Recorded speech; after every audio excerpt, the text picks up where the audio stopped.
ધંધુકા તાલુકાના રાયકા પ્રાથમિક શાળામાં ડેન્ગ્યુ વિરોધી માસ અંતર્ગત આરોગ્ય જાગૃતિ કાર્યક્રમ યોજાયો। અમદાવાદ જિલ્લાના ધંધુકા તાલુકાના વાગડના રાયકા પ્રાથમિક શાળામાં જૂન માસ ડેન્ગ્યુ વિરોધી માસની ઉજવણી અંતર્ગત આરોગ્ય જાગૃતિ કાર્યક્રમ યોજાયો હતો। કાર્યક્રમ જિલ્લા મેલેરિયા અધિકારી ડોક્ટર નરેન્દ્રસિંહ રાઠોડ અને તાલુકા હેલ્થ ઓફિસર ડોક્ટર મેહુલ જાદવના માર્ગદર્શન હેઠળ યોજાયો। આ પ્રસંગે મેલેરિયા અને ડેન્ગ્યુ જેવા મચ્છરજન્ય રોગો વિશે વિસ્તૃત માહિતી આપવામાં આવી હતી અને દર્દી ન થાય તે માટે લેવાતા અટકાયતી પગલાં અંગે પણ સમજાવવામાં આવ્યા।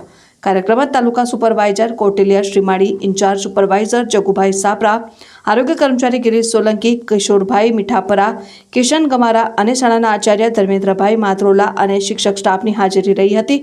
વિદ્યાર્થીઓને સરળ ભાષામાં મચ્છરજન્ય રોગોથી બચવા માટેના ઉપાયો સમજાવવામાં આવ્યા હતા અને સફાઈ જાળવવા પર ભાર મુકાયો। આ કાર્યક્રમ આરોગ્ય જાગૃતિ માટે અસરકારક સાબિત થયો હતો।